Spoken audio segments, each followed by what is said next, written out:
গর্ভে 7 মাসের সন্তান নিয়ে অলিম্পিকে লড়লেন নাদা হাফিজ। যদিও ফেন্সিংয়ের ব্যক্তিগত সার্ভে শেষ 16তে থেমেছেন মিশরের এই ফেন্সার। গর্ভবতী অবস্থায় বিগেস্ট শো অন আর্থের মঞ্চে খেলতে পেরে গর্বিত তিনি। মিশরের ফেন্সার নাদা হাফিজ তৃতীয়বার খেলেছেন অলিম্পিকে। রিও ও টোকিওর পর প্যারিসেও নেমেছিলেন ফেন্সিংয়ে। নিজ ইভেন্ট ব্যক্তিগত সাবরেতে এবার বাদ পড়েছেন শেষ 16তে, কিন্তু তখনও কেউ জানতেন না 7 মাসের গর্ভবতী তিনি, যদি না নিজের ইনস্টাগ্রামে জানাতেন এমন চমকপ্রদ তথ্য। পোডিয়ামে আপনারা দুজন খেলোয়াড়কে দেখলেও আসলে আমরা ছিলাম 3 জন। আমি, আমার প্রতিদ্বন্দ্বী ও পৃথিবীতে আসার অপেক্ষায় থাকা আমার ছোট্ট শিশু। এবারের অলিম্পিক আমার জন্য আলাদা। আমি 3 বারের অলিম্পিয়ান, কিন্তু এবার বয়ে এনেছি ছোট্ট এক অলিম্পিয়ানকেও।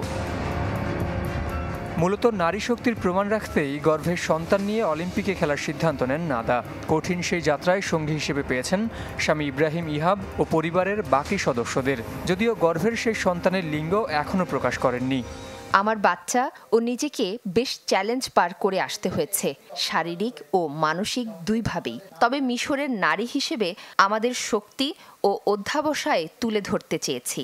আমি সৌভাগ্যবান, আমার স্বামী ও পরিবারের বিশ্বাস পেয়েছি বলেই এতদূর আসতে পেরেছি।